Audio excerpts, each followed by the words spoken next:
Hey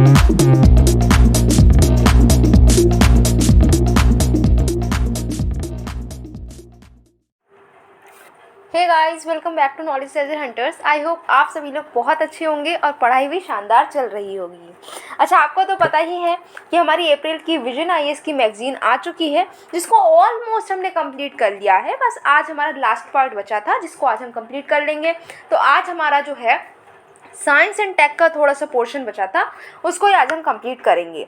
science and take जो है बहुत इंपॉर्टेंट, हमें पता है कि साइंस एंड टेक में अगर हम बात करें तो बहुत ही कम ऐसा पोर्शन रहता है जो हमारे स्टैटिक्स से पूछा जाता है, वरना मोस्टली जो साइंस एंड टेक के क्वेश्चंस आते हैं वो करंट अफेयर्स से ही बनते हैं। इसीलिए करंट अफेयर्स को हमें मिस करना तो ऑप्शन ही नहीं है कि हम बोलें कि साइंस एंड टेक है तो इसको छोड़ दो, नहीं पढ़ेंगे। नहीं भैया, इसको पढ़ना तो और भी ज़्यादा ज़रूरी है। तो फिर चलो, जब इतना ज़रूरी है तो फिर पढ़ेंगे ही। हाँ जी, पढ़ेंगे, बिल्कुल पढ़ेंगे। साइंस एंड टेक की अगर हम बात करते हैं तो हमारा जो पहला टॉपिक हमें पढ़ना है, जो चर्चा में रहा, वो है हमारी इंडियन स्पेस पॉलिसी। ठीक है, तो हमारी इंडियन स्पेस पॉलिसी 2023 की आ चुकी है और इसीलिए चर्चा में है क्योंकि हमारी इंडियन स्पेस पॉलिसी को अप्रूव कर दिया है हमारी सरकार ने। और बात करें तो ये जो स्पेस पॉलिसी है, ये क्या करेगी, जो प्राइवेट सेक्टर का पार्टिसिपेशन है हमारे स्पेस सेक्टर में, उसकी इम्पोर्टेंस बता रही है। हमारी स्पेस पॉलिसी बताती है कि भैया अब ज़रूरत है हमें कि हमारी जो स्पेस की सेक्टर है, स्पेस सेक्टर में प्राइवेट लोग जो है, प्राइवेट जो हमारी इंस्टीट्यूशंस है, वो भी पार्टिसिपेट करें। ठीक है, गवर्नमेंट ऑफ इंडिया जो है उसने रिफॉर्म्स स्टार्ट किए थे स्पेस डोमेन में 2020 में। लगभग 3 साल भी हो चुके हैं रिफॉर्म्स करते करते करते करते, और बहुत सारे काम हमने इसमें करे हैं और स्पेस पॉलिसी अब हम लेकर आए हैं। यहाँ पर जो है इन्हांस्ड पार्टिसिपेशन देखने को मिला है ऐसी एंटिटीज़ का, ऐसे इंस्टीट्यूशंस का जो सरकारी नहीं है, प्राइवेट है। ठीक है, तो प्राइवेट इंस्टीट्यूशंस का बहुत ज़्यादा रोल हमें देखने को मिल रहा है स्पेस डिपार्टमेंट में। ठीक है, एम यही है कि लेवल प्लेइंग फील्ड जो है हम प्रोवाइड करें उनको, कि भैया आओ तुम भी, अगर तुम्हारे पास में कोई अच्छी इनोवेशन है, कोई टेक्नोलॉजी है स्पेस में, जिससे कि हमारा कुछ नाम और ज़्यादा हो, हम कोई बेटर कुछ काम कर पाएँ स्पेस में, तो हाँ बिल्कुल अपनी टेक्नोलॉजी को शेयर करो, कुछ काम करके दिखाओ, बिल्कुल करो, अपने इनोवेशन का यूज़ आप कर सकते हो। ठीक है, गवर्नमेंट ने क्या कहा, गवर्नमेंट ने कहा कि अब जब अलग अलग लोग आकर पार्टिसिपेट कर रहे हैं हमारी स्पेस इंडस्ट्री में, हमारे प्राइवेट जो पीपल हैं वो भी पार्टिसिपेट कर रहे हैं, तो उनको रेगुलेट करना बहुत ज़रूरी है, क्योंकि स्पेस जो हमारा सेक्टर है वो बहुत इंपॉर्टेंट, बहुत क्रूशियल है इंडिया के लिए। तो इस सेक्टर में रेगुलेशंस की कमी पड़ने लगी, क्योंकि प्राइवेट लोग जो है, प्राइवेट इंस्टीट्यूशन है, वो भी पार्टिसिपेट कर रहे थे।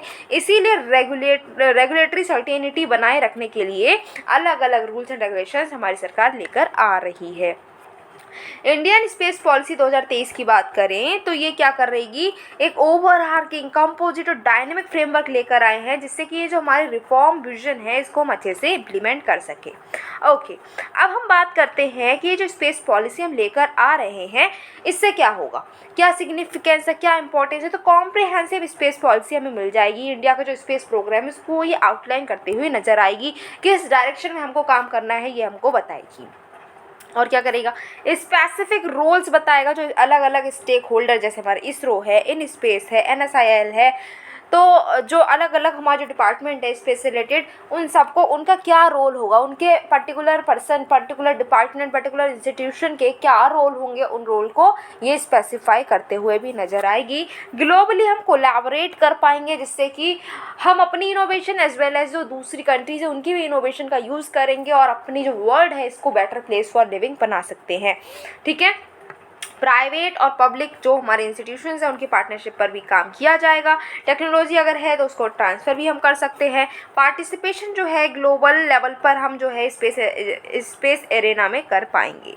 अब ये जो स्पेस पॉलिसी हम लेकर आए हैं इसका क्या विजन है, विजन को भी ज़रूर देखते हैं। वैसे तो विजन आईएएस की हम मैगजीन पढ़ रहे हैं, बट ये विजन अलग है। अच्छा, तो यहाँ पर स्पेस कैपेबिलिटी को और ज़्यादा स्ट्रेंथन किया जाएगा, कॉमर्शियल प्रेजेंस रहेगी हमारी स्पेस में।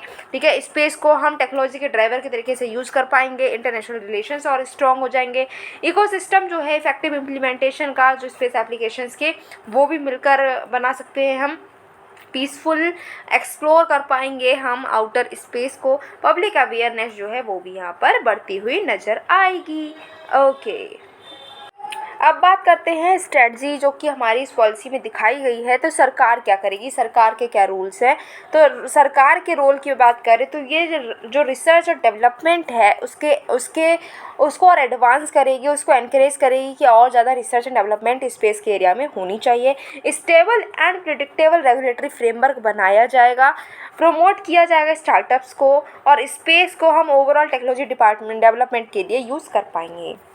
नॉन गवर्नमेंटल जो एंटिटीज़ हैं उनके लिए क्या रूल्स हैं, तो वो नेशनल और international space based communication services को प्रोवाइड करेंगे, इस्टेब्लिश करेंगे एज वेल एज ऑपरेट भी करेंगे ग्राउंड फैसिलिटीज़ को जो कि स्पेस ऑब्जेक्ट्स के लिए है, ठीक है। फिर रिमोट सेंसिंग हो पाएगी सैटेलाइट सिस्टम्स की, ऑर्बिटल रिसोर्सेज का यूज़ किया जाएगा जिससे कि स्पेस ऑब्जेक्ट्स को इस्टेब्लिश किया जा सके कम्युनिटी और कम्युनिकेशन सर्विसेज के लिए इंडिया में, ठीक है। टेक्नोलॉजीज़ जो हमने बनाई हैं जिससे हम स्पेस में कुछ अच्छा करतब करके दिखा पाए हैं, तो उन टेक्नोलॉजीज़ को हम बेच भी पाएंगे, उनको कॉमर्शियलाइज भी कर पाएंगे, इंगेज करेंगे कॉमर्शियल रिकवरी में कोई भी एस्टेरॉयड रिसोर्स के, ठीक है। डिपार्टमेंट ऑफ स्पेस की अगर हम बात करें तो ये नोडल डिपार्टमेंट होगा जो कि ये इंडियन स्पेस पॉलिसी को इम्प्लीमेंट करेगा, इंश्योर करेगा कि कंटिन्यूसली हमें जो है अर्थ ऑब्जर्वेशन कैपेबिलिटी हमारी कंटिन्यूस रहे और इम्प्रूव्ड रहे। पार्टिसिपेशन जो है इंटरनेशनल एफर्ट्स में वो भी और ज़्यादा स्ट्रेंथन किए जाएंगे, सेफ और सस्टेनेबल स्पेस ऑपरेशन होंगे। इसरो का क्या रोल है, तो इसरो की अगर हम रोल की बात करें तो प्राइमरली रिसर्च एंड डेवलपमेंट पर फोकस किया जाएगा कि नई नई टेक्नोलॉजीज हम बना पाएँ, नए नए एप्लीकेशंस बना पाएँ जिससे कि स्पेस जो है उसको और ज़्यादा एक्सप्लोर हम कर पाएँ और ज़्यादा सस्टेनेबल वे में हम उसके लिए एक्सप्लोरेशन हो, रिसर्च हो, डेवलपमेंट हो। ह्यूमन अंडरस्टैंडिंग जो है आउटर स्पेस की उसको एक्सपैंड किया जाएगा, टेक्नोलॉजीज प्रोडक्ट्स जो है प्रोसेसेस हैं उनको शेयर किया जाएगा, ओपन डेटा एक्सेस रहेगा, रिमोट सेंसिंग सैटेलाइट जो है इसरो के वहाँ से ओपन डेटा एक्सेस भी मिलेगा, ह्यूमन स्पेस फ्लाइट कैपेबिलिटी को भी डेमोन्स्ट्रेट किया जाएगा। अच्छा, इतनी बात अगर हम कर रहे हैं तो लगे हाथों हम इसरो को भी समझते हैं कि इसरो क्या है। इसरो जो है डिपार्टमेंट ऑफ साइंस के अंडर आता है, ठीक है। तो पहले जो ये इसरो है, इसरो पहले इसरो नहीं था, पहले इसका नाम था Indian national committee for space research जो कि 1962 में सेटअप की गई थी, लेकिन 1969 में आते आते जो ये Indian national committee for space research था इसका नाम बन गया इसरो, ये इसरो बन गई, ठीक है। डिपार्टमेंट ऑफ स्पेस के अंडर आ गई 1972 में। इसमें सबसे जो बिल्कुल हेड होते हैं ना वो होते हैं प्राइम मिनिस्टर, ठीक है। प्राइम मिनिस्टर के अंडर आता है डिपार्टमेंट ऑफ स्पेस, उसके अंडर बहुत सारी बॉडीज़ आती हैं और उसी के एक बॉडी है इसरो, ठीक है। मैंडेट यही है कि ये नेशनल स्पेस एजेंसी की तरह काम करता है, हेडक्वार्टर इसका बेंगलुरु में है। इन स्पेस की बात करें कि इन स्पेस का क्या रोल है, तो इन स्पेस का पहले तो फुल नेम आप जान लें, तो इसका जो फुल फॉर्म है वो है Indian national space promotion and authorisation centre. ये सिंगल विंडो एजेंसी की तरह काम करता है, जो स्पेस एक्टिविटीज़ होती है उसको अथोराइज कराता है गवर्नमेंट एंटिटीज़ के द्वारा, ठीक है। ये इंडस्ट्री के साथ में मिलकर काम करता है जिससे कि इंडिया को एक प्रेफर्ड सर्विस प्रोवाइडर के तरीके से हम ग्लोबल लेवल पर इस्टेब्लिश कर पाएँ। लेवल प्लेइंग फील्ड प्रोवाइड करता है जो हमारे नॉन गवर्नमेंटल एंटिटीज़ हैं उनके लिए। ट्रांसफ़र ऑफ टेक्नोलॉजी जो इसरो ने बनाई हैं उन टेक्नोलॉजीज़ को ट्रांसफ़र करने में भी हेल्प करता है। न्यू स्पेस इंडिया लिमिटेड की अगर हम बात करें तो ये कॉमर्शियलाइजिंग स्पेस टेक्नोलॉजीज एंड प्लेटफॉर्म के लिए रिस्पॉन्सिबल है। इसका ऑपरेशनल पार्ट है इसरो मिशन का, वो NSIL के लिए दे दिया जाता है। अच्छा, अब हम बात करते हैं जो मेन मुद्दा हमारा चल रहा है कि प्राइवेट पार्टिसिपेशन की बात कर रहे हैं कि स्पेस में प्राइवेट पार्टिसिपेशन हो रहा है, प्राइवेट लोग जो है वो पार्टिसिपेट कर रहे हैं हमारे स्पेस में। तो इसका क्या सिग्निफिकेंस है? सिग्निफिकेंस में अगर बात करें सबसे पहली बात तो यही है कि फोकस जो है रिसर्च एंड डेवलपमेंट पर बना रहेगा, फोकस रहेगा रिसर्च एंड डेवलपमेंट पर, cutting edge research and development हम कर पाएंगे। शिफ्ट होगा supply driven model to demand driven model पर, ठीक है। आप जो है सप्लाई कर देंगे, जो हमें सप्लाई कर दिया गया है सामान वही हमको यूज़ करना है। पहले अब आज तक तो यही चल रहा था, लेकिन अब क्या होगा, जिस तरीके की डिमांड है उस तरीके की ही चीज़ सप्लाई की जाएगी। अब सपोज़ करो यहाँ पर हम इसको ऐसे समझते हैं, सपोज़ करो एक पेन है, ठीक है, एक पेन आपको अवेलेबल कराया गया है और बोला गया है यही पेन है, आपको लिखना है, आप इसी से लिखेंगे।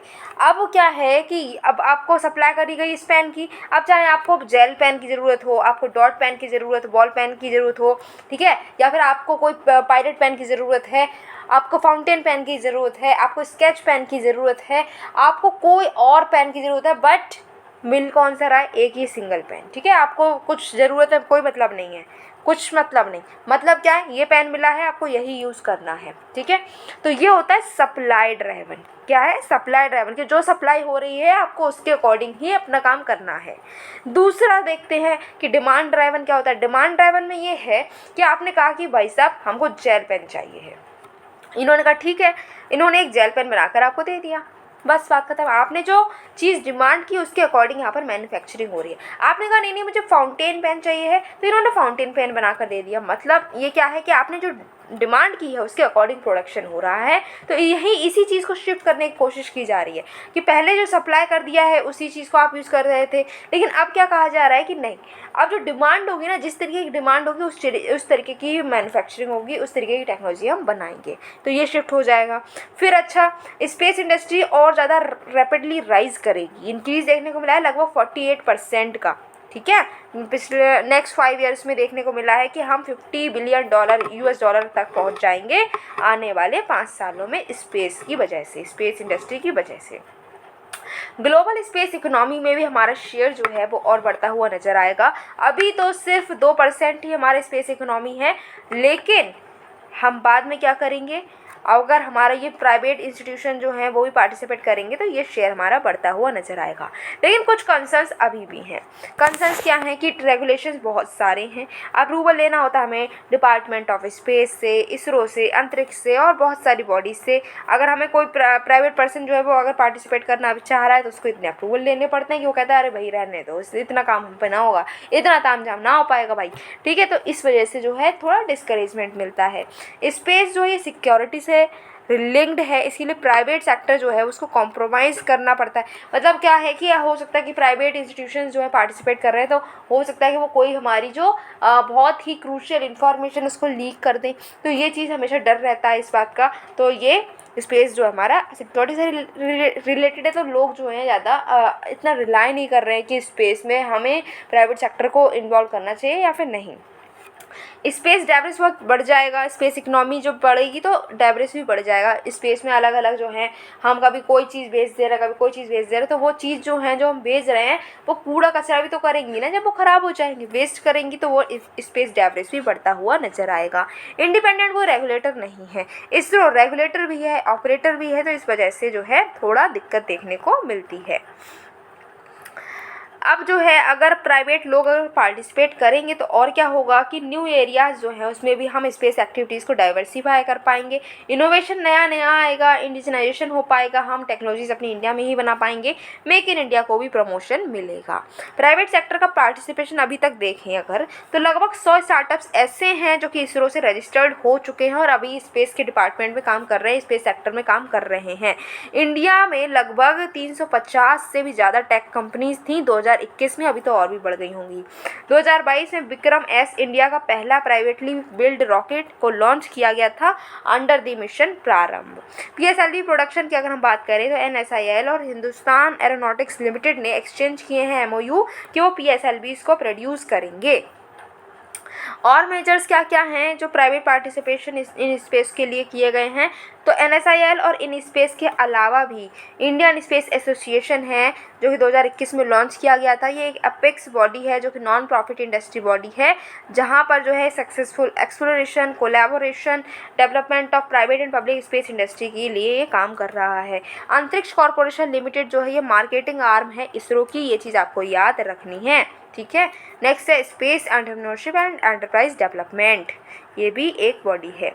अच्छा, सेकेंड टॉपिक की तरफ अगर हम आए तो सेकेंड टॉपिक है लीगो इंडिया प्रोजेक्ट। तो ये कौन सा प्रोजेक्ट है भाई, जानते हैं। ये क्यों चर्चा में है ये भी जानेंगे, क्या है ये बिल्कुल जानेंगे।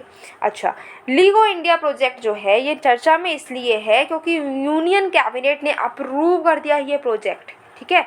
और ये प्रोजेक्ट जो है लीगो प्रोजेक्ट ये क्या करेगा, एडवांस्ड ग्रेविटेशनल वेव डिटेक्टर को बनाएगा।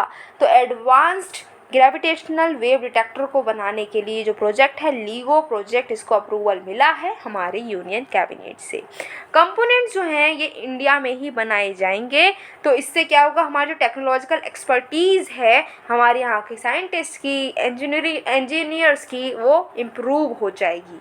प्रोजेक्ट जो है मल्टी डिसिप्लिनरी बेनिफिट्स प्रोवाइड करेगा हमारी इंडिया के एस्ट्रोफिजिक्स रिसर्च पर। ठीक है, जानते हैं कि ये प्रोजेक्ट आखिर क्या है। प्रोजेक्ट की बात करें तो लीगो इंडिया जो है ये planned advanced gravitational wave observatory बनाया जा रहा है, इंडिया में होगा। ठीक है, जिसका नेटवर्क तो पूरा वर्ल्ड वाइड होगा, लेकिन ये जो लीगो इंडिया है ये ग्रेविटेशनल वेव ऑब्जर्वेटरी है जो कि इंडिया में बनाई जा रही है। ठीक है, प्रोजेक्ट जो है इसको इन प्रिंसिपल अप्रूवल कब मिला, 2016 में ही मिला था ये अप्रूवल। 2030 में ये प्रोजेक्ट कंप्लीट हो जाएगा, जो कि हिंगोली डिस्ट्रिक्ट, हिंगोली नहीं है, हिंगोली जो है, हिंगोली पे लोग खाते हिंगोली, हाजमोला ये वाली जो वैरायटी होती हैं, तो ये हिंगोली नहीं है, हिंगोली है। हिंगोली डिस्ट्रिक्ट कहाँ पर है, महाराष्ट्र में। ओके, तो महाराष्ट्र में आपको लीगो प्रोजेक्ट देखने को मिलेगा। लीगो क्या है, ये ग्रेविटेशनल वेव डिटेक्टर ऑब्जर्वेटरी बनेगी, कहाँ बनेगी, हिंगोली में, महाराष्ट्र के। ओके, अच्छा फंडिंग की बात करें अगर हम, तो डिपार्टमेंट ऑफ एटॉमिक एनर्जी और department of science and technology क्या कर रहे हैं, इसमें फंडिंग कर रहे हैं। कैपेसिटी की बात करें तो एक कोलैबोरेटिव प्रोजेक्ट है between the consortium of Indian research institutions और लीगो लैब जो है हमारी यूएसए की। ठीक है, यूएस एक की कंपोनेंट जो है लैब के वो प्रोवाइड करेगा। इंस्टीट्यूशंस और डिपार्टमेंट जो कि यहाँ पर इन्वॉल्व हैं वो हैं department of atomic energy, department of science and technology, US national science and foundation और बहुत सारे और भी इंस्टीट्यूशंस हैं। अब अगर बात की जाए कि भाई ये लीगो ऑब्जर्वेटरी बन रही है, हिंगोली में बनेगी, यहाँ पर फंडिंग कौन करे, ये सब तो समझ में आता है, बट ये लीगो क्या है यही समझ नहीं आ रहा। सबसे बड़ा मुद्दा ये है भाई, ये समझाओ। चलो समझते हैं कि लीगो क्या होता है। देखो, लीगो ना एक टूल है, ठीक है, एक टूल है जो क्या करता है, डिटेक्ट करता है ग्रेविटेशनल वेव्स को। यूज़र इंटरफेरोमीटर्स का यूज़ करते हुए ग्रेविटेशनल वेव्स जो हैं इनको ये डिटेक्ट करता है, वही है लीगो। लीगो डिटेक्टर्स में 4 किलोमीटर लंबे वैक्यूम चैम्बर्स होते हैं जो कि राइट एंगल्स पर, एक दूसरे के राइट एंगल्स पर क्या होते हैं, अरेंज्ड होते हैं, और एंड में इनके मिरर होता है। एंड में क्या होता है, मिरर होता है। राइट एंगल पर अरेंज है, 2 लंबे से 4 किलोमीटर लंबे चैम्बर्स होते हैं, वैक्यूम चैम्बर्स इसमें लगे हुए होते हैं। एक्सपेरिमेंट काम करता है क्योंकि ये लाइट रेज को दोनों ही चैम्बर से एक साथ रिलीज़ करता है। ठीक है, तो लाइट रेज जो है एक साथ दोनों ही चैम्बर से रिलीज़ हो रही हैं। नॉर्मली बात करें तो लाइट जो है वो सेम टाइम पर रिटर्न होनी चाहिए दोनों चैम्बर्स में, लेकिन ऐसा होता नहीं है। अगर ग्रेविटेशनल वेव जो है इन चैम्बर से पास होती है तो एक चैम्बर जो है वो लंबा हो जाएगा, दूसरा जो है स्क्वीज्ड हो जाएगा, स्क्वीज्ड हो जाएगा। ठीक है, एक तो लंबा हो जाएगा, दूसरा थोड़ा सा सिमट जाएगा, और इससे पता चलता है कि हाँ भाई यहाँ पर ग्रेविटेशनल वेव्स हैं। समझ में आया क्या है बात। देखो क्या बात है, 2 लंबे से वैक्यूम चैम्बर्स लगे हुए हैं, एंड में क्या है, एंड में है मिरर्स। अब यहाँ पर जो लाइट जाती है तो इनको वापस आना चाहिए, लेकिन ये एक साथ नहीं आ रही है। क्यों? क्योंकि बीच में ग्रेविटेशनल वेव हो जा रही है, इस वजह से लाइट वापस जल्दी नहीं आ पा रही है, और जो हमारे वैक्यूम है एक सिमट जा रहा है और दूसरा थोड़ा सा फैल जा रहा है। और अगर ऐसा होता है तो हम कहते हैं हाँ भाई यहाँ पर ग्रेविटेशनल वेव्स हैं। समझ में आया जी। ग्रेविटेशनल वेव्स जो हैं ये क्या होती हैं, तो ये रिपल्स की तरीके से होती हैं स्पेस टाइम में, जो कि कुछ मोस्ट वायलेंट और एनर्जेटिक प्रोसेसेस हमारी यूनिवर्स में चल रही हैं, उनकी वजह से ये रिपल्स ऐसी ऐसे होती रहती हैं, देखो यहाँ पर दिख रही हैं। ठीक, ग्रेविटेशनल वेव्स इनविजिबल होती हैं, आप नहीं देख सकते, आप ऐसे नहीं है बैठे हैं रूम में, अरे अरे अरे देखो वो ग्रेविटेशनल वेव जा रही है, अरे अरे इधर से आ रही ग्रेविटेशनल वेव, नहीं ऐसा नहीं कर सकते, क्योंकि आपको दिखेगी ही नहीं ग्रेविटेशनल वेव, वो इनविजिबल होती है, स्पीड ऑफ लाइट पर ट्रैवल करती है, तो आपको दिखेगी कहाँ, जब लाइट की स्पीड पर ही चलती है। ठीक है, ये स्क्वीज और स्ट्रेच करती है, कुछ भी अगर इसके रास्ते में अगर आप भी आए ना तो आपको भी स्क्वीज करेगी, स्ट्रेच कर देगी।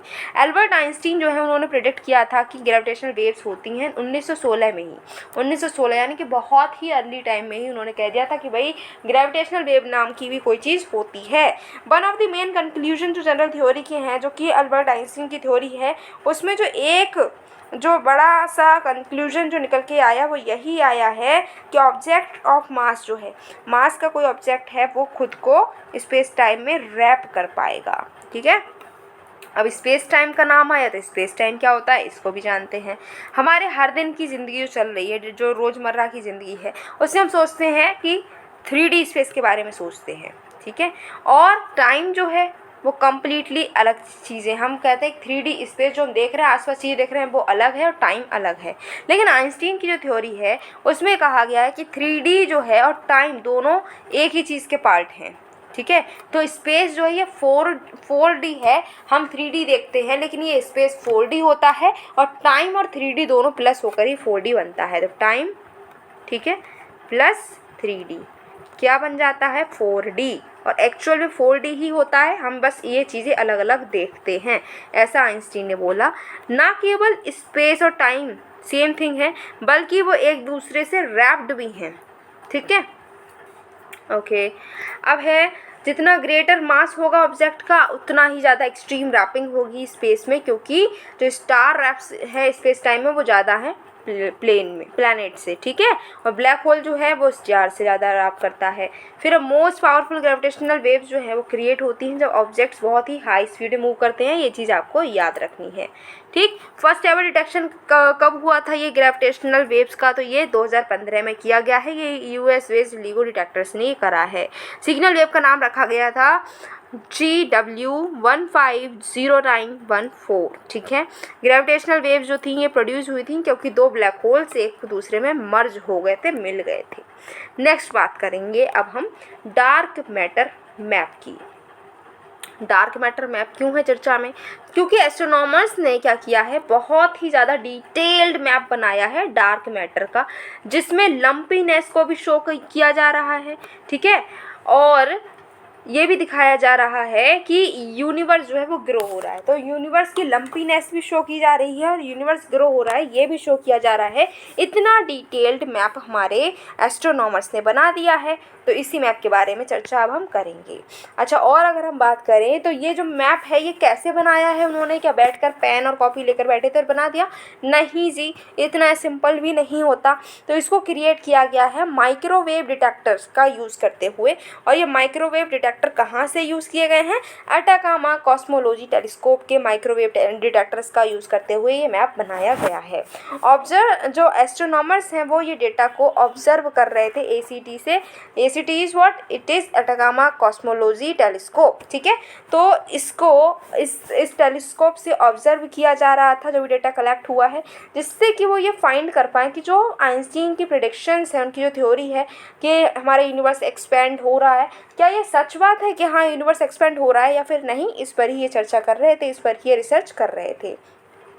उन्होंने ऑब्ज़र्व किया है कि हाँ जी बिल्कुल सही बात है, हमारा जो यूनिवर्स है वो एक्सपेंड हो रहा है। क्या क्या ऑब्ज़र्व किया है?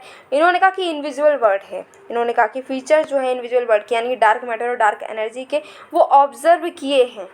ठीक है, बहुत ही दूर, millions, hundreds of millions of light years across हमें डार्क मैटर और डार्क एनर्जी के फीचर्स देखने को मिले हैं। कॉस्मिक माइक्रोवेव बैकग्राउंड रेडिएशन की बात की जाए तो ग्रेविटेशनल पुल है लार्ज हैवी स्ट्रक्चर का, जिसमें डार्क मैटर भी आता है, वो CMB रेडिएशन को रैप कर देता है। ठीक है, अब CMB क्या? ये फॉसिल रेडिएशन है जो कि कूल्ड रेमनेंट होते हैं हमारे फर्स्ट लाइट के, जो बिग बैंग के बाद में जो फर्स्ट लाइट निकली उसके ये कूल्ड रेमनेंट देखने को मिलते हैं। लंपीनेस की बात की तो उन्होंने कहा कि यूनिवर्स जो है, लंपीनेस यूनिवर्स की बताई जा रही थी, इन्होंने मेजरमेंट्स दिखा रहे हैं कि लंपीनेस जो है यूनिवर्स की वो एग्जैक्ट राइट साइज़ की है, जितना कि हमारी जो मॉडल थ्योरी में दी गई है उसी राइट साइज़ की लंपीनेस देखने को मिली है। एक्सपेंशन की बात की जाए तो आइंस्टीन ने जिस रेट पर कहा था कि हमारा यूनिवर्स जो है वो ग्रो कर रहा है, यूनिवर्स एक्सपेंड कर रहा है, बिल्कुल सही बात कही थी, वो आज भी लागू है कि और हमारा यूनिवर्स ग्रो कर रहा है। ग्रेविटेशनल लेंसिंग की बात करें तो ये ऑब्ज़र्व हुई है, जब मूवमेंट जो हमने रिकॉर्ड किए हैं उसमें ये भी शो हुआ है कि हाँ भाई ग्रेविटेशनल लेंसिंग भी हो रही है। ये एक ऐसा फिनोमिना होता है जिसमें लाइट जो है वो स्पेस के एक ऐसे रीजन से पास होती है जहाँ पर जो है बेंड हो जाता है या ट्विस्ट हो जाता है out of the shape, by powerful gravitational fields. तो ग्रेविटेशनल फील्ड है यहाँ पर, तो लाइट जो है ऐसे जा रही थी, लेकिन यहाँ पर सिकुड़ पकड़ जाती है क्योंकि यहाँ पर पावरफुल ग्रेविटेशनल फील्ड्स हैं। ठीक है, इसको इंटेंस आइंस्टीन रिंग भी बोलते हैं। आइंस्टीन की प्रेडिक्शन आखिर थी क्या जिसके लिए इतनी चर्चा हो रही है? तो इन्होंने कहा स्पेस में मोशन है, ठीक है, मास और एनर्जी के कॉन्सेंट्रेशन जो है वो मिल रहे हैं स्पेस टाइम में, और इस वजह से मोशन हो रहा है हर चीज़ में। और स्पेस में अगर मोशन होगा तो ये जो मास एनर्जी है जो हमें स्पेस में मिल रहे हैं वो इसको बहुत ज़्यादा क्या करेंगे, हैम्पर करेंगे।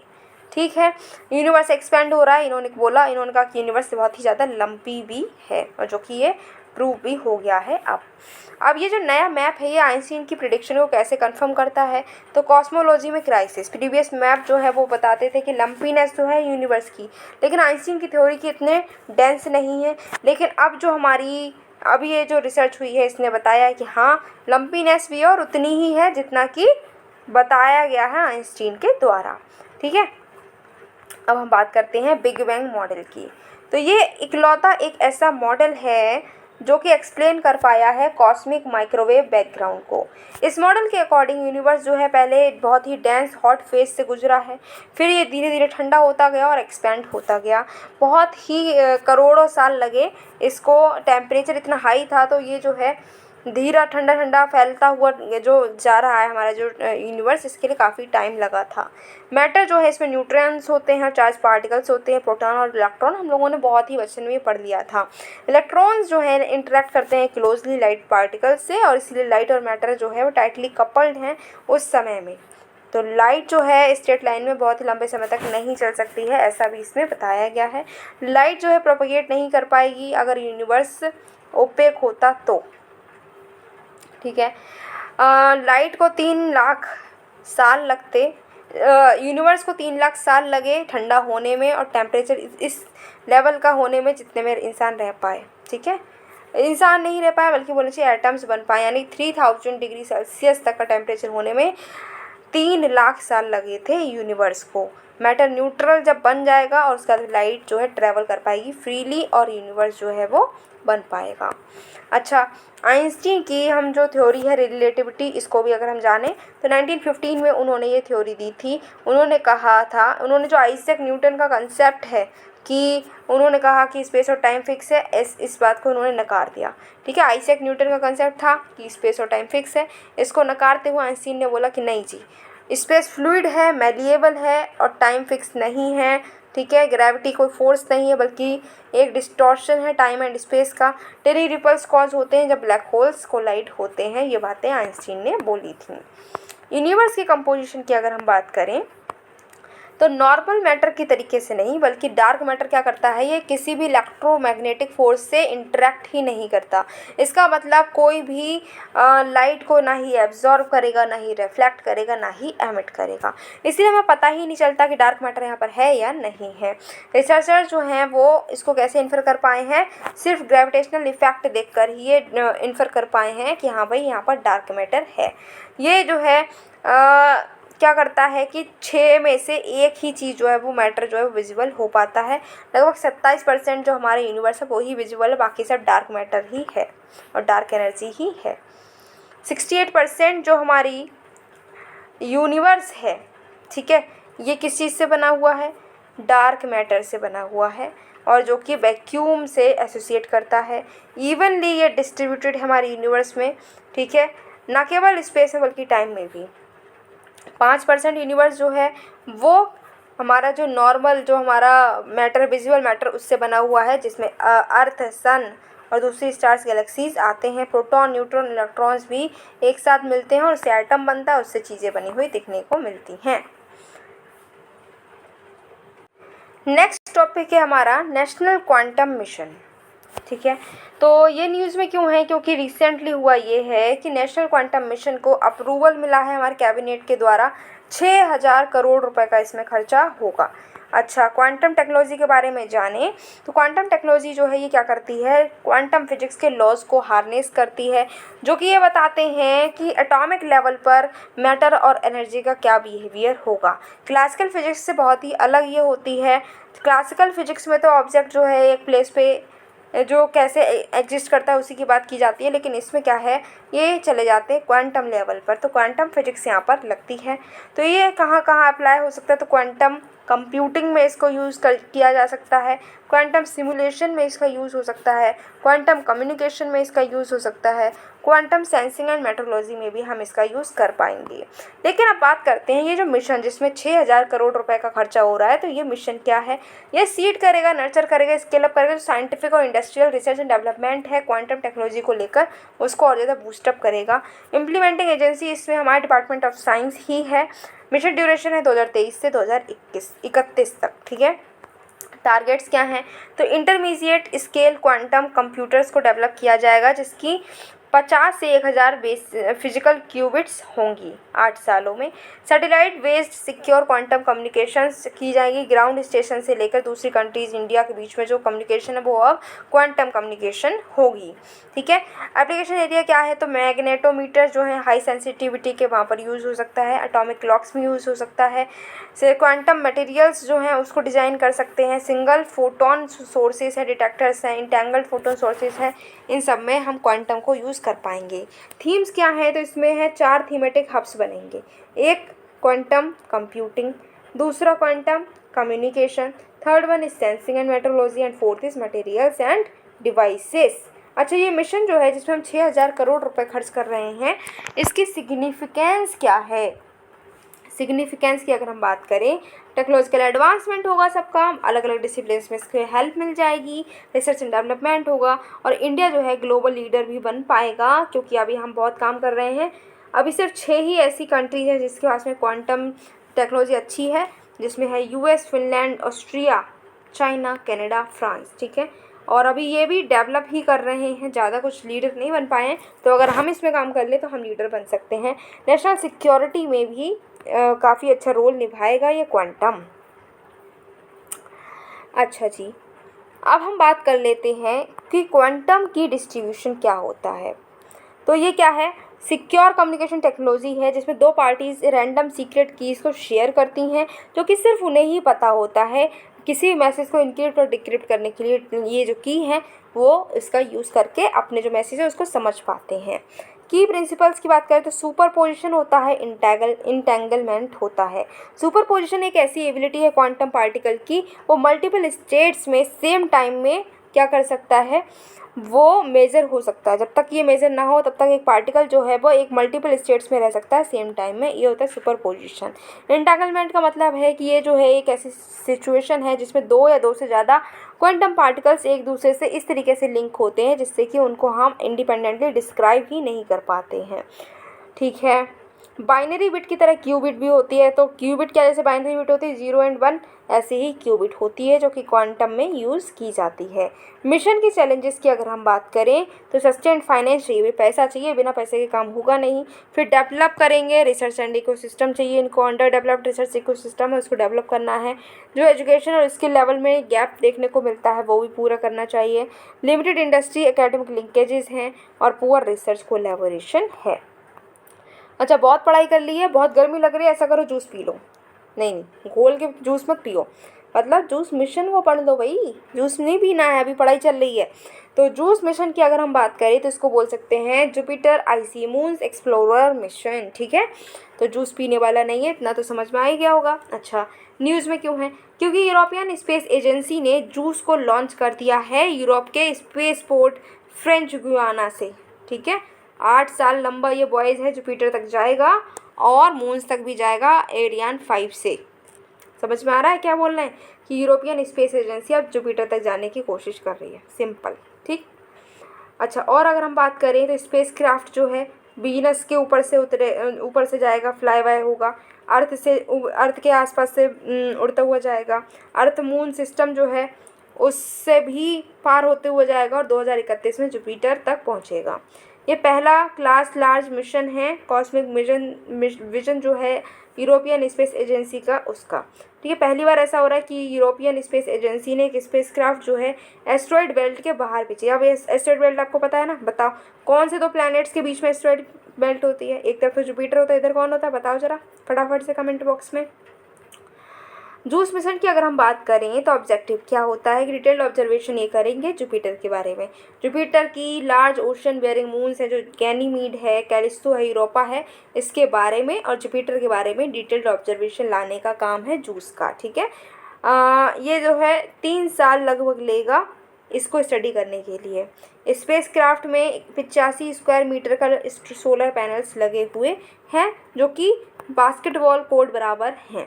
ठीक है, ये एनर्जी को कलेक्ट करेगा जितना भी जुपिटर से हो सकता है वहाँ से ये जुपिटर के पास से ये क्या करेगा, एनर्जी को कलेक्ट करेगा, जहाँ पर सनलाइट जो है 25 गुना वीक होती है हमारी अर्थ के मुताबिक।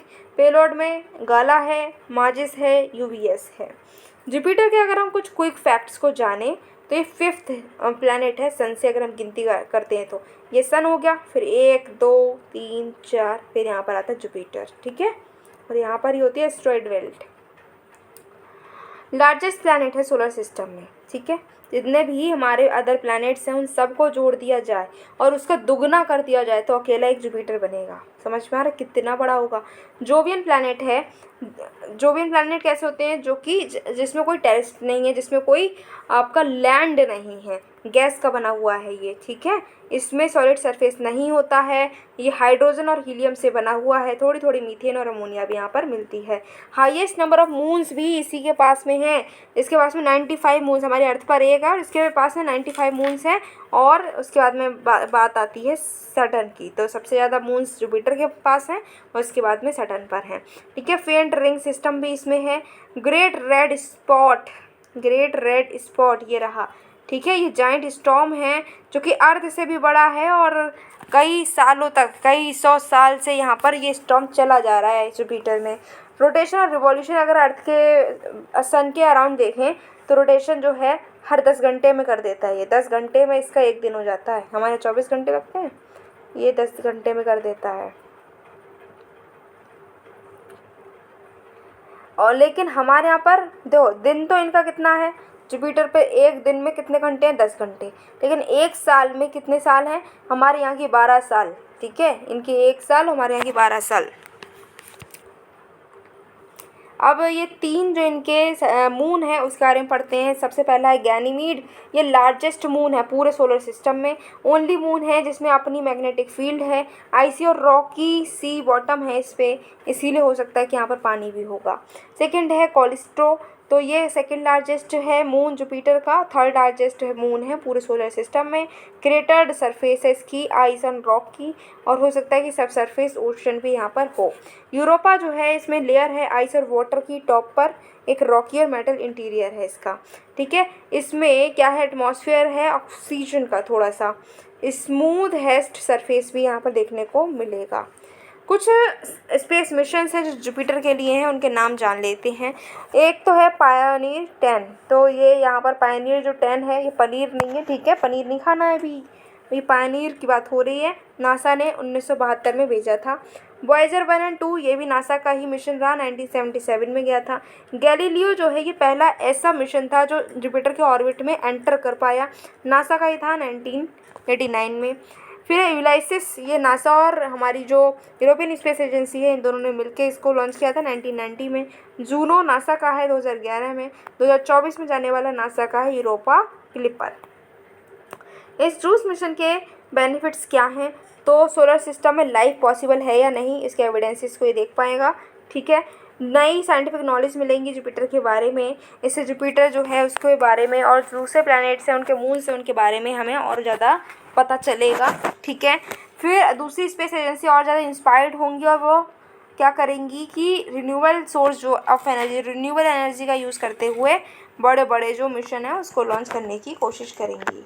अब स्पेस को हम एक्सप्लोर क्यों करते हैं ये जानते हैं। क्या बेनिफिट होगा ये स्पेस को हम एक्सप्लोर करते रहते हैं। कभी हम चांद पर जाते हैं, कभी मंगल पर जाते हैं, तो कभी हम कहाँ जा रहे हैं, जुपिटर पे जा रहे हैं। ऐसा क्यों कर रहे हैं? सबसे पहली बात, यंगर जनरेशन को इंस्पायर करता है ये, एस्ट्रॉइड्स से हमको बचाता है। क्या हम यूनिवर्स में अलोन है कि हमारे जैसे कहीं और भी पूरी अर्थ जैसा कहीं पर पूरी सृष्टि रची हुई है, उसको भी जानते हैं। नए रॉ मटेरियल्स मिलते हैं, जॉब मिल जाती है लोगों को अब जॉब कैसे मिलती हैं? जॉब ऐसे मिलती है कि वो रिसर्च करते हैं, ठीक है, अलग अलग डिस्कवरीज होती हैं, मेडिसिन इनोवेशन होते हैं, और नेशंस जो है वो यूनाइट होते हैं क्योंकि वो मिलकर एक चीज़ पर काम कर रहे होते हैं। ये जूस जो मिशन है, इसके चैलेंजेस की बात करें तो ये बहुत ही कॉम्प्लेक्स है, इतना सरल नहीं जितना सरल लग रहा है ये पढ़ने में, ठीक है। एटमॉस्फेरिक कंडीशन वहाँ पर बहुत ही ज़्यादा एक्सट्रीम है, 250 डिग्री सेल्सियस का वहाँ पर टेम्परेचर मिलेगा, और -230 डिग्री सेल्सियस मिलता है वहाँ पर टेम्परेचर, तो कंट्रास्ट है यहाँ पर, ठीक है। फिर ग्रेविटी असिस्टेड फ्लाई बाय जो है वो हो सकता है कि उसका रूट ही चेंज हो जाए, यहाँ पर ग्रेविटी भी तो होगी, अर्थ के पास से जाएगी तो अर्थ अपनी ग्रेविटी भी तो दिखाएगा। फिर मॉनिटरिंग करना काफ़ी ज़्यादा मुश्किल है क्योंकि ये 1.7 बिलियन माइल्स तक जाएगा, तो इतना ज़्यादा मॉनिटरिंग भी मुश्किल है। कोलिजन भी हो सकता है, कोई स्पेस डेब्रिस से रास्ते में मिल जाए और कोलिजन हो जाए, तो ये भी खतरा है। जुपिटर का ट्रोजन एस्ट्रॉइड्स क्या है? तो नासा का जो स्पेस क्राफ्ट है लूसी, उसने इमेजेस निकाली हैं जुपिटर के ट्रोजन एस्ट्रॉइड की। ये जो इमेजेस हैं वो हेल्प कर रही हैं साइंटिस्ट को कि वो एनालाइज कर पा रहे हैं कि ट्रोजन एस्ट्रॉइड जो है वो कैसे अलग अलग एंगल से लाइट को रिफ्लेक्ट करती है। ट्रोजन्स को ancient population of asteroid fossil भी बोलते हैं, ठीक है, जो कि सन को ऑर्बिट करती हुई नज़र आती है। ये स्टेबलाइज्ड है सन के द्वारा। लूसी को लॉन्च किया गया था 2021 में, ये पहला स्पेस मिशन था जो ट्रोजन्स को स्टडी करता था। नेक्स्ट है भूत प्रेत पढ़ना है, मतलब भूत प्रेत, मैम भूत प्रेत पढ़ना है, क्या बोल रहे हो? मतलब ये है कि प्रेत इनिशिएटिव पढ़ना है, लेकिन ये भूत प्रेत वाला प्रेत नहीं है, ठीक है। ये प्रेत क्या है? ये है preparedness and resilience for emerging threats, ठीक है। तो भूत प्रेत की दुनिया से बाहर आ जाओ, सब इमेजिन करते रहते हो, पढ़ाई चल रही है, साइंस पढ़ रहे हैं, लेकिन भूत प्रेत में घुस गए। नहीं नहीं नहीं, भूत प्रेत नहीं पढ़ना है हमको। अच्छा, तो ये न्यूज़ में क्यों है? क्योंकि हमारा जो वर्ल्ड हेल्थ ऑर्गेनाइजेशन है WHO, जिसका नाम है, उसने लॉन्च कर दिया है preparedness and resilience for emerging threats initiative. क्या है ये इनिशिएटिव?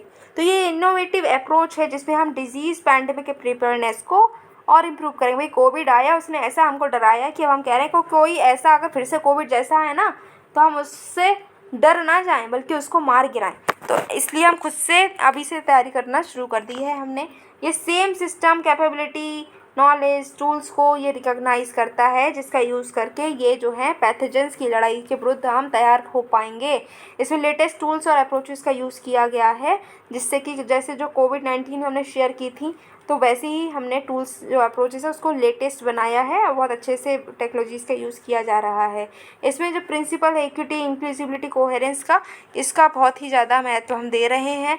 ये प्रेत जो है ये प्लेटफॉर्म प्रोवाइड कर रहा है नेशनल, रीजनल और ग्लोबल स्टेक होल्डर्स को, कि ताकि वो सब लोग मिलकर आएँ और मिलकर खुद को तैयार बनाएं। यहाँ पर जो है 3 टियर के सिस्टम कैपेबिलिटीज़ को रिकॉग्नाइज किया गया है। पहला क्रॉस कटिंग करेंगे फॉर ऑल मल्टी हजार्ड से, ठीक है। रेलिवेंट बनाएंगे ग्रुप ऑफ पैथोजेंस के लिए, और ये स्पेसिफिक है एक पैथोजन के लिए। प्रेत जो है ये ऑपरेट करता है under the international health regulations. ये जो हेल्थ रेगुलेशन 2005 में आई थी, लीगली बाइंडिंग एग्रीमेंट है, जिसमें 196 स्टेट्स पार्टीज़ हैं। 194 जितने मेंबर स्टेट्स हैं WHO के, वो भी इसमें इंक्लूडेड हैं, जो कि कैपेबिलिटी बिल्डिंग करेंगे कि वो जो पोटेंशियल पब्लिक हेल्थ इमरजेंसीज़ हैं उनको डिटेक्ट और रिपोर्ट कर पाएँ। इसमें कोर कैपेसिटी जो कंट्रीज़ की हैं उसको सेट आउट किया गया है, जिससे कि वो इफेक्टिवली डिटेक्ट और रिस्पॉन्ड कर पाएंगे ये जो डिजीज़ है, पेंडेमिक है उसको, या फिर जो बोले तो पैथोजेंस है उनको। WHO प्ले करता है एक इम्पॉर्टेंट रोल IHR के इम्प्लीमेंटेशन में, ठीक है। इसमें जितनी कंट्रीज़ हैं उनके पास एबिलिटी होनी चाहिए कि वो डिटेक्ट करेंगे, असेस करेंगे, रिपोर्ट करेंगे और रिस्पॉन्ड करेंगे अगर कोई भी इमरजेंसी होती है, हेल्थ इमरजेंसी होती है उसको, ठीक है। अब टेक्निकल एक्शंस जो है प्रेत के वो मैप करे गए हैं IHR कोर कैपेसिटीज़ के द्वारा, ठीक है। यहाँ पर हम 5 सब सिस्टम्स की बात करते हैं health emergency preparedness, response and resilience के लिए। यहाँ पर WHO है वो क्या है, एक लर्निंग चैनल है जो कि अलग अलग रिसोर्सेज हैं WHO के, नेशनल काउंटर पार्ट्स के, पार्टनर्स के, उन सबको एक साथ लेकर आता है, जिससे कि लोग जो हैं अपने अपनी इनोवेशन दिखाएं, अपने अपनी जो भी उनके पास में बेस्ट चीज़ है उसको वो शेयर करें, और क्या कर पाएंगे फिर वो पैथोजेंस के अगेंस्ट में जो लड़ाई है या फिर जो हेल्थ इमरजेंसीज़ हैं उसके लिए कंट्रीज़ तैयार हो पाएंगी। अब इतना सब कुछ हुआ करा है सिर्फ WHO ने, तो WHO के बारे में जानना ज़रूरी है। ये 1948 में इस्टेब्लिश हुआ है, हेडक्वार्टर इसका जेनेवा स्विट्ज़रलैंड में हैं। ये एक यूनाइटेड नेशन की ही एजेंसी है। 194 मेंबर स्टेट्स हैं। क्या हमारी इंडिया इसका मेंबर है? बिल्कुल, हमारी इंडिया भी इसका मेंबर है। काम इसका यही है कि हेल्थ को ये प्रमोट करता है, वर्ल्ड को सेफ रखता है, वल्नरेबल जो हैं उनको ये सर्व करता है हर जगह, हर वक्त, हर टाइम, ठीक है। हर किसी के लिए हेल्थ जो है वो प्रोवाइड करता है। अब बात करते हैं हम कुछ न्यूज़ इन शॉर्ट्स की, जिसमें सबसे पहले है rare earth elements. Hyderabad based national geophysical research institution ने लार्ज डिपॉजिट को खोज निकाला है 15 रेयर अर्थ एलिमेंट्स के। ये कहाँ पर मिले हमें 15 rare earth element? Andhra Pradesh के अनंतपुर डिस्ट्रिक्ट में हमें ये मिले हैं। तो ये रेयर अर्थ एलिमेंट जो हैं ये ग्रुप है 17 silvery white soft heavy metals के। बहुत ही प्यारे दिखने में ये लगते हैं, सिल्वरी वाइट होते हैं, ठीक है। 17 ये रेयर अर्थ मटेरियल हैं जो कि सॉफ्ट होते हैं बट हैवी होते हैं, ठीक है। अब ये ग्रुप में कौन कौन है? तो इटीरियम है और 15 लैंथेनाइट एलिमेंट्स हैं, ठीक है। रेयर अर्थ एलिमेंट जो है ये और वो सारे मेटल्स होते हैं जिनकी सिमिलर प्रॉपर्टीज़ होती हैं और जिनका जो सिमिलर प्रॉपर्टीज़ की वजह से जो जियोलॉजिकल डिपॉजिट है वो भी एक ही जगह पर एक साथ मिल जाता है। रेयर अर्थ एलिमेंट जो है ये हाई एंड टेक्नोलॉजीज़ में यूज़ होती हैं, डिफेंस एप्लीकेशन में यूज़ होते हैं, इलेक्ट्रॉनिक डिवाइसेस में भी यूज़ होते हैं, जैसे हमारे सेल फ़ोन है, कंप्यूटर्स हैं, इलेक्ट्रिकल व्हीकल्स हैं, इन सब में ये यूज़ होते हैं। सिमिलर डेवलपमेंट में बात करें तो जो साइंटिस्ट हैं वो institute of mineral and material technology Bhubaneswar, इन्होंने एस्टिमेट किया है कि जो रेयर अर्थ एलिमेंट्स हैं जो रिकवर हो सकते हैं रेड मड से भी, ठीक है। रेड मड क्या है? एक टॉक्सिक बाय प्रोडक्ट है एल्यूमिनियम एक्सट्रैक्शन से। जब हम बॉक्साइड ओर से हम एल्यूमिनियम को निकालते हैं तो जो बाय प्रोडक्ट बनता है वो होता है रेड मड, और ऐसा माना जा रहा है कि रेड मड से भी हम क्या कर सकते हैं? रेयर अर्थ एलिमेंट को निकाल सकते हैं। रेड मड में कौन कौन से रेयर अर्थ एलिमेंट होते हैं? तो इसमें हम क्या कर सकते हैं कि 2 स्ट्रेटजीज़ हैं जिससे रेयर एलिमेंट जो है, रेयर अर्थ एलिमेंट, इसको हम निकाल पाएंगे रेड मड से। एक तो ओनली रेयर अर्थ एलिमेंट को ही एक्सट्रैक्ट कर लें, दूसरा है कि सारे जितने मेटल्स हैं रेयर अर्थ जो रेड मड में वो सारे ही मेटल्स हम निकाल लें। अब जो है वर्ल्ड के लार्जेस्ट रेयर अर्थ रिजर्व सबसे ज़्यादा कहाँ पर हैं? सबसे ज़्यादा है चाइना में, फिर है वियतनाम में, देन ब्राज़ील, रशिया, फिर 5th नंबर पे हम आते हैं हमारा इंडिया। नेक्स्ट है ब्लॉकचेन प्रोजेक्ट। जो गवर्नमेंट है उसने ब्लॉकचेन प्रोजेक्ट को लॉन्च किया है जिससे कि Web3 की पोटेंशियल को हम और ज़्यादा एक्सप्लोर कर पाएँ।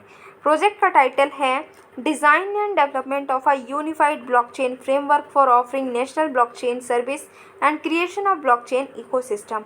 ये गवर्नमेंट की जो एफर्ट्स हैं जिसमें हम Web3 को रियलाइज़ कर रहे हैं उसी का एक पार्ट है जो कि फैसिलिटेट करेगा creation of open application programming interfaces को, जिससे कि स्मूथली इंटीग्रेट कर पाएंगे हम ब्लॉकचेन को, सर्विस के तरीके से यूज़ कर पाएंगे, ठीक है।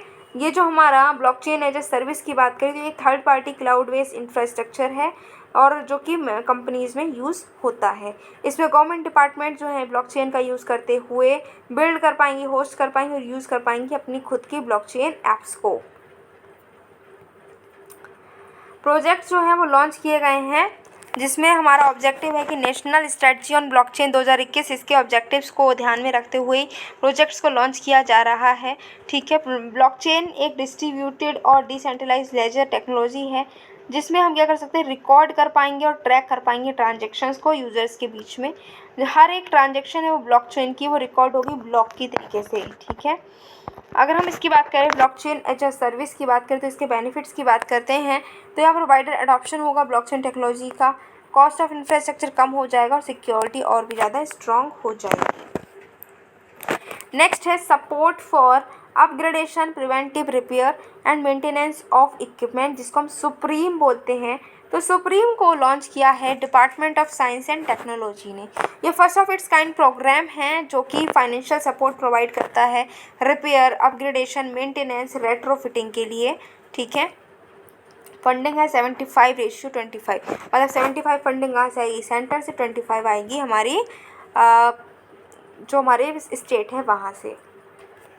नेक्स्ट है PSLV ऑर्बिटल एक्सपेरिमेंटल मॉड्यूल 2, जिसको हम पोएम 2 बोलते हैं। नहीं, ये वो वाली पोएम नहीं है जो बचपन में हम सुनते थे, जॉनी जॉनी यस पापा नहीं है ये। तो ये क्या है? It is PSLV orbital experimental module 2। ISRO ने क्या किया है, एक्सपेरिमेंट किया है पोएम 2 का यूज़ करते हुए। PSLV C55 क्या है, ये डेडिकेटेड मिशन है न्यू स्पेस इंडिया लिमिटेड का, जिसमें हम इंटरनेशनल सैटेलाइट कस्टमर, जिसके हम क्या है, इंटरनेशनल सैटेलाइट कस्टमर हमारा जो सिंगापुर है वहाँ से हम इसकी क्या कर रहे हैं, ये मिशन है हमारा। PSLV क्या है, 4 स्टेज लॉन्च व्हीकल है, जिसमें फर्स्ट और थर्ड स्टेज सॉलिड है, सेकंड और फोर्थ लिक्विड है। NSIR एक कॉमर्शियल आर्म है इसरो की, जो हमने पढ़ा ही है, जो कि इंडियन इंडस्ट्रीज़ को high technology space related activities करने के लिए एनकरेज करती है।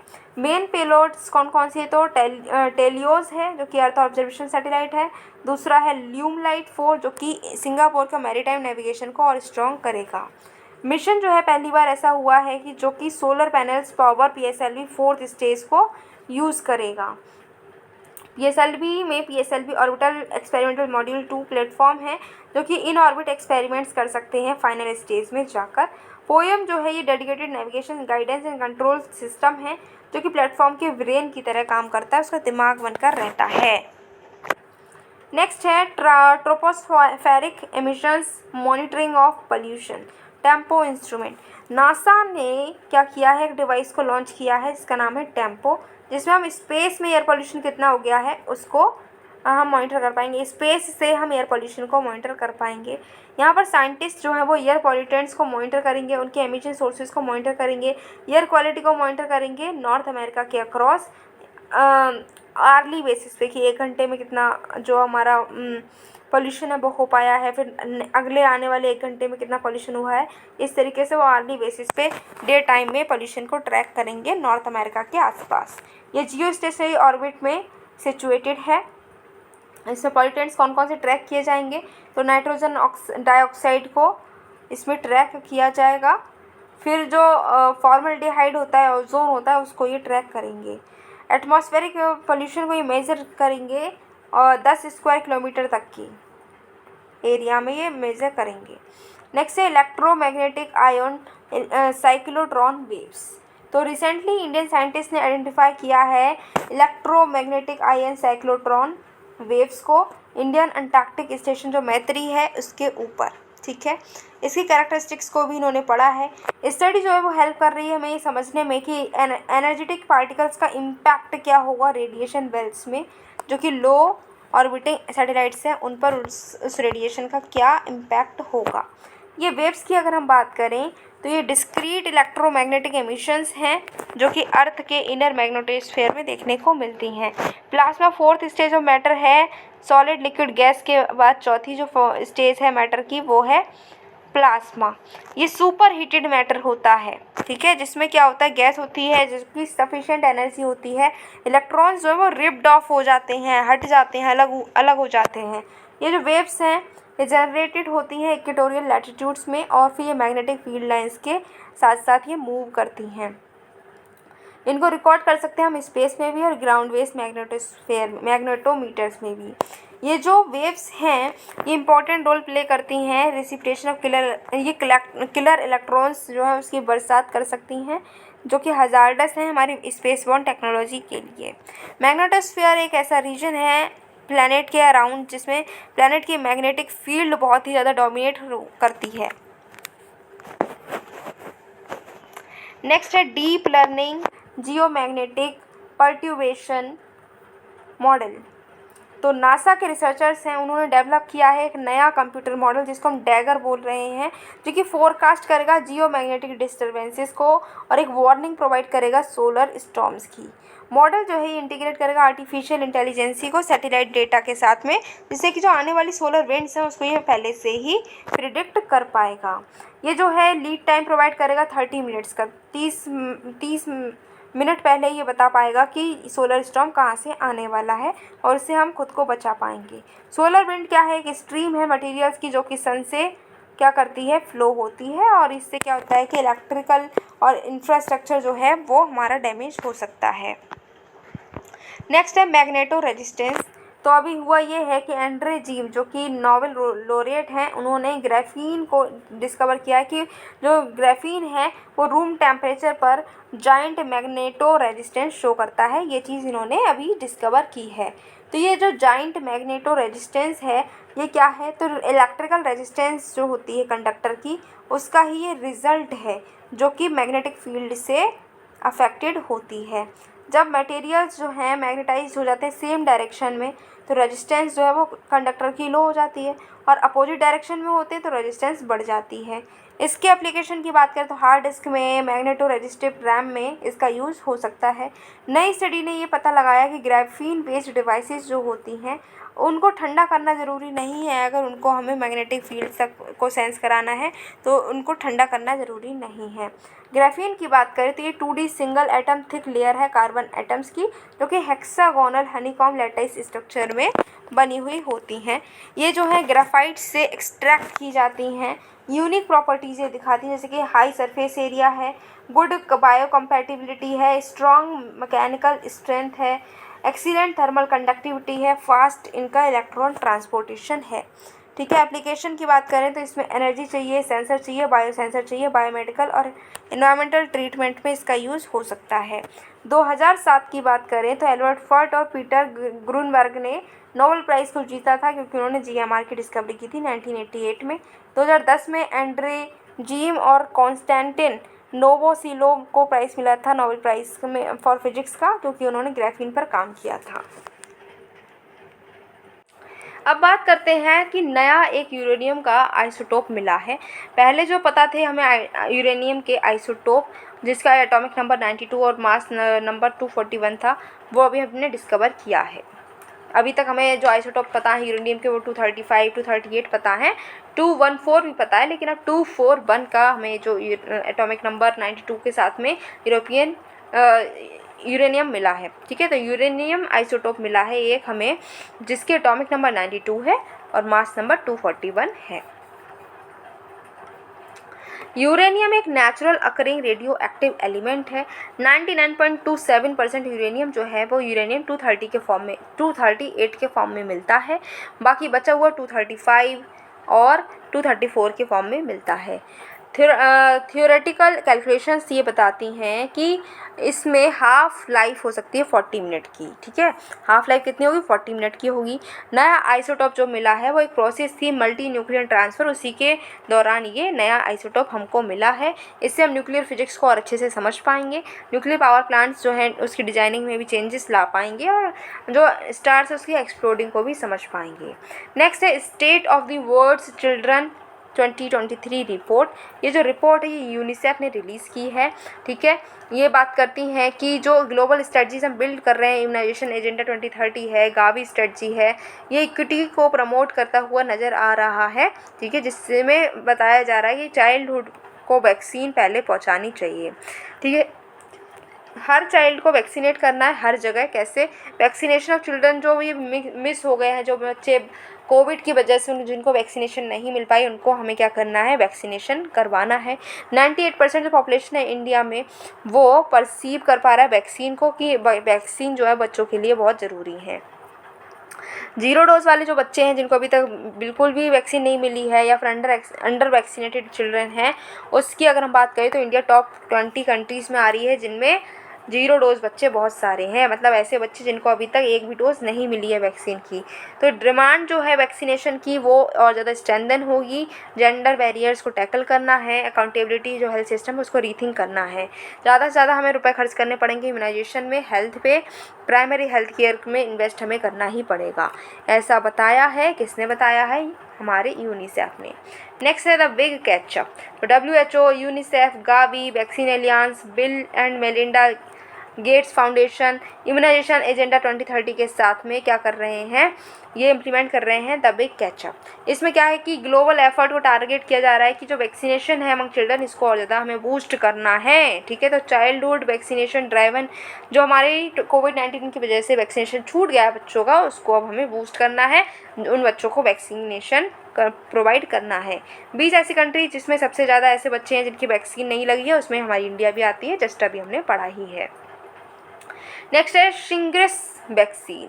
ठीक है, तो अभी इस वैक्सीन को लॉन्च किया है इंडिया में, जिससे कि शिंगल्स को बचाया जा सके, शिंगल्स से हम अब खुद को बचा पाएँ।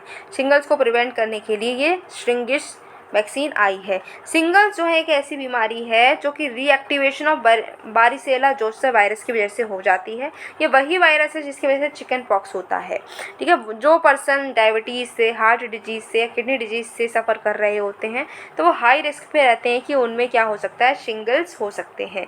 शिंगल्स का एम है कि शिंगल्स को प्रिवेंट करना है और पोस्ट हर्पेटिक न्यूरालजिया जो अडल्ट में होती है, 50 साल के हैं जो या उससे ज़्यादा के हैं, उनमें ये बीमारी होती है, उससे भी बचाना है। ये वर्ल्ड की फर्स्ट नॉन लाइव रिकॉम्बिनेंट सब यूनिट वैक्सीन है जो कि इंट्रामस्कुलैरिटी देगी 2 डोजेस में, तो 2 डोजेस इसके लेने पड़ेंगे। इसको अप्रूव किया है यूएस के food and drug administration and European commission ने मिलकर। नो योर मेडिसिन की बात करें तो नेशनल एंटी डोपिंग एजेंसी जो है उसने know your medicine web portal बनाया है। ये मोबाइल ऐप भी है जिसमें क्या है कि क्लीन स्पोर्टिंग इन्वायरमेंट बनाया जा सकता है। अब इसके लिए क्या है कि कोई मेडिसिन अगर आप खा रहे हो ना तो पहले उसको चेक कर लो कि इसमें वो सब्सटेंस तो नहीं है जो कि हमारी एजेंसी ने मना किया है कि नहीं ये चीज़ आपके लिए अलाउ नहीं है, एलिमेंट आप नहीं खा सकते। अगर वो एलिमेंट है तो आप वो दवाई नहीं खाएंगे, दूसरी दवाई खाएंगे। तो इसको हिंदी इंग्लिश में आप चेक कर सकते हैं।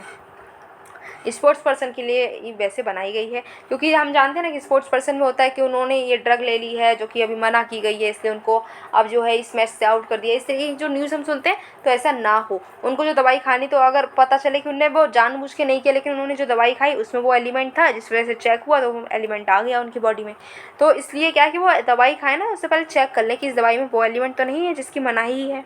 अच्छा, इंटरनेशनल प्राइज़ इन स्टैटिस्टिक्स की बात करें तो इंडियन अमेरिकन CR राव हैं, उनको नोबेल प्राइज़ इक्विवेलेंट इन स्टैटिस्टिक्स को दिया गया है। एज है इनकी 102। ठीक है, इंटरनेशनल प्राइज़ इन स्टैटिस्टिक्स को इस्टेब्लिश किया 2016 में। 5 मेजर स्टैटिस्टिकल ऑर्गेनाइजेशंस ने मिलकर इसको इस्टेब्लिश किया है। 2 सालों में एक बार ये दिया जाता है, एक इंडिविजुअल को मिल सकता है या फिर टीम को भी मिल सकता है। ये मेजर अचीवमेंट्स अगर उन्होंने स्टैटिस्टिक्स का यूज़ करके किया है किसी साइंस में, टेक्नोलॉजी में, ह्यूमन वेलफेयर के एडवांसमेंट में, तब उनको ये अवार्ड मिलता है। इसी के साथ में हमारी जो अप्रैल मंथ की मैगज़ीन है विजन IAS की, वो पूरी की पूरी कवर होती है। आई होप आपको समझ आई होगी, इंटरेस्टिंग लगी होगी और करंट अफेयर से डर नहीं लगा होगा। अगर ऐसा है तो आपको क्या करना है, वीडियो को लाइक करना है, शेयर करना है, चैनल को सब्सक्राइब करना है जिससे कि आने वाली वीडियोस की नोटिफिकेशन आपको मिले और आप उसको देखकर खुद को और अपडेट कर पाएँ। विजन IAS की हमने कवर कर दी है मैगज़ीन, अब हम कवर करेंगे इनसाइड IAS की मैगज़ीन को आने वाले कुछ दिनों में।